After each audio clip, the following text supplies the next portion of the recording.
Qu'est-ce que c'est que pour vous la sélectivité ? La sélectivité. La sélectivité, c'est le tri. La sélection au niveau des poissons, de la pêche du poisson peut-être ? Les questions de qualité du poisson, qualité de la pêche alors à ce moment-là. On peut pêcher ceux-là et on peut pas pêcher ceux-là. Les manger, pas les manger, je sais pas du tout. Sélectivité, oui, il fait trier pour pas gaspiller les fonds marins. Ouais, non, je vois pas trop. Ça, c'est quoi exactement ?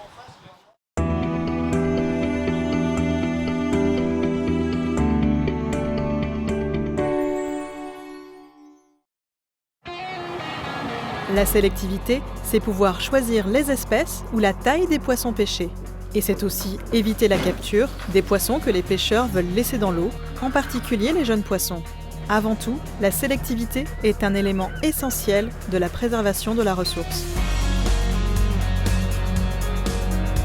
L'organisation de producteurs Les Pêcheurs de Bretagne est impliquée depuis de nombreuses années dans l'amélioration de la sélectivité. Pour plusieurs raisons, déjà les pêcheurs ont tout intérêt à travailler sur la sélectivité, puisque le fait de mieux sélectionner les espèces et d'améliorer la sélectivité, ça permet déjà de réduire les captures à traiter à bord et le temps de travail à bord au niveau du tri. Ça améliore aussi la qualité des produits en diminuant les quantités de poissons pêchés. Et puis c'est vrai que l'obligation de débarquement nous amène aujourd'hui à être dans une obligation de résultat. L'obligation de débarquement, ou aussi appelée interdiction des rejets, est une mesure qui a été mise en place lors de la réforme de la politique commune des pêches de 2013 et qui oblige les pêcheurs à débarquer l'ensemble de leurs captures des espèces sous quota, aussi bien les petits que les gros individus. Face à cette problématique, les pêcheurs ont tout intérêt à améliorer la sélectivité de leur engin de pêche pour réduire au maximum les captures d'espèces indésirées et ne pas avoir à les ramener à terre. C'est ce choix qui a été fait par les pêcheurs de Bretagne en participant à des programmes d'amélioration de la sélectivité. Ces programmes consistent notamment à tester des dispositifs sélectifs sur les engins de pêche. La nappe séparatrice, qui vise à séparer les poissons des langoustines qui sont sur le fond, la grille à lotte, la maille carrée, qui est une maille classique tournée à 45 degrés pour lui donner une forme plus ouverte, ou encore la maille en T90, qui elle est tournée à 90 degrés pour une ouverture plus importante et un meilleur échappement des poissons. Ces dispositifs identifiés sont présentés aux professionnels.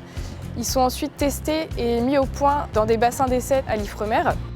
Et puis après, on va faire des essais en mer. Là, les scientifiques embarquent à bord des navires professionnels. Quand on embarque un engin sélectif sur un chalut, on laisse en fin de compte un chalut en mode normal et un chalut en mode sélectif. Et du coup, les observateurs qui sont à bord peuvent comparer les captures effectuées dans les deux chaluts pour comparer l'efficacité du dispositif sélectif par rapport au chalut témoin standard.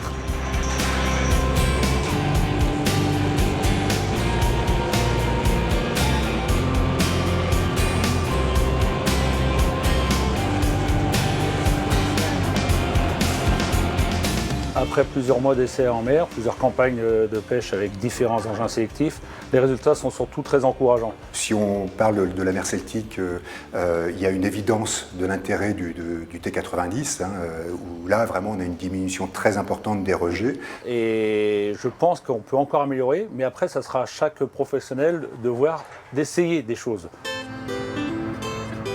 Le but in fine, c'est certainement pas d'obliger les professionnels à avoir un engin sélectif, ça sera justement d'avoir une boîte à outils quelque part. Et donc il faut que vraiment en fonction des types de métiers, en fonction des périodes aussi de l'année, il va falloir utiliser des dispositifs adaptés. Le but n'est pas de supprimer entièrement les rejets. Au niveau du zéro rejet, la difficulté est trop grande, on est au chalut de fond, on est multi-espèces, et une espèce ne réagit pas comme une autre espèce, donc on pourra, je ne pense pas y arriver.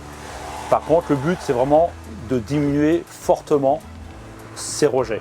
Et ça sera déterminant. Il ne faut pas oublier que quand on fait de la sélectivité, on a une influence directe sur le rendement maximal durable. En fait, a priori, on améliore l'abondance que l'on aura dans les années à venir. Ce qu'il faut avoir en tête aussi lorsqu'on travaille sur la sélectivité, c'est qu'il est important de maintenir un équilibre entre réduction des captures indésirées et maintien des captures commerciales pour maintenir l'équilibre économique pour les pêcheurs. Aujourd'hui, les résultats sont surtout encourageants car on est parti d'un point zéro et on a avancé quand même. Donc n'ayons pas peur de l'avenir, Mais battons-nous justement pour cet avenir. Moi, je voudrais surtout laisser quelque chose de propre pour les jeunes. Donc ça laisse encore espoir, ça laisse encore du travail, donc affaire à suivre.